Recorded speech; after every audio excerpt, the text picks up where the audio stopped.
자, 전교조가 법의 노조 판결 이후 첫 번째 집단 행동을 벌였습니다. 이른바 조퇴투쟁이었죠. 오늘 결의대회에는 전교조 추산으로 약 1,500명의 선생님들이 참여했습니다. 노지민 PD가 취재했습니다.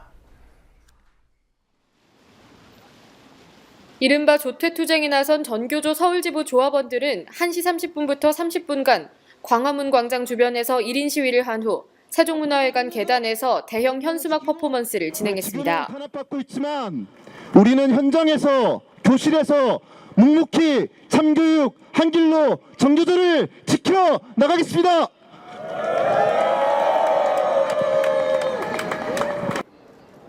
이후 서울지부 조합원들은 덕수궁 대한문 앞에서 경기, 인천지부 조합원들과 합류해 전국 교사대회가 열리는 서울역으로 이동했습니다. 전국 16개 시도지부에서 모여든 전교조 조합원들은 오후 3시경 이곳 서울역 광장 앞에 모여 본격적인 전국 교사대회를 시작했습니다. 서울역 결의대회에는 당초 예상보다 300여 명 많은 1,500명 정도가 참가했다고 전교조는 추산했습니다. 유신 독재, 군부 정권 시대 노조와 해상권의 망령을 드러내면서 노동자민중의 기본권을 짓밟고 전교조를 법외로 내몰았습니다. 결의대회를 마친 교사들은 종강역까지 행진한 뒤 시민사회단체와 만나 전교조 지키기 교사 시민결의대회를 이어갔습니다. 한편 전교조 16개 지부 대표와 이영주 수석부위원장 등 17명은 오후 5시 30분경 청와대 인근 청운동 주민센터 앞에서 기자회견을 열고 4가지 요구를 담은 항의 서한을 청와대에 전달하겠다고 밝혔습니다. 교원노조법을 개정해달라는 청와대가 그 노력에 앞장서달라는 요구입니다. 유가족들이 요구하는 세월호 특별법 즉각 제정하라. 두 번째입니다. 김명수 교육부 장관 내정자 즉각 철회하라. 세 번째입니다. 한국사 국정화 추진 중단. 이것이 네 번째 요구사항입니다. 하지만 청와대 민원실로 향하던 전교조 대표단은 경찰에 가로막혔습니다.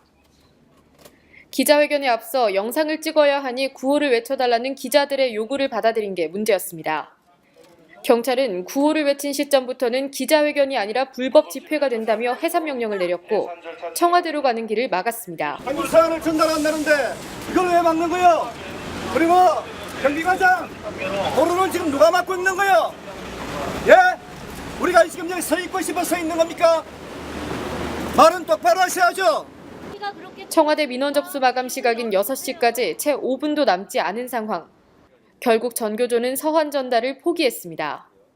저희들이 청와대 앞에 기자회견을 사실 여러 번 했습니다. 노무현 정부 때도 했었고 김대중 정부 때도 했었습니다. 이명박 정부 때도 했었고요. 박근혜 정부 때도 했습니다. 근데 민원 서류 제출을 중단당한 경우는 박근혜 정부 들어서 처음입니다. 전교조는 오늘 조퇴투쟁에 참여하기 위한 교사들의 조퇴 신고를 학교 측이 결재하지 않고 무단 조퇴로 간주하는 것 또한 유례가 없다고 지적했습니다.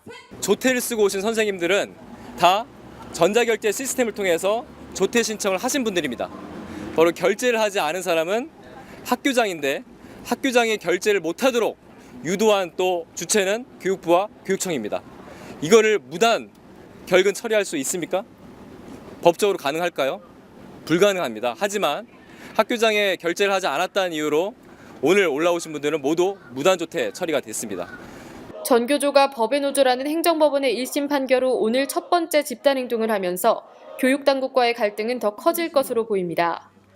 교육부는 전교조 전임자들에게 학교 복귀 명령을 내리는 등 행정법원 판결 후의 조치를 밀어붙이는 한편 세월호 참사 후 박근혜 대통령 퇴진을 요구한 교사 전원을 검찰에 고발했습니다.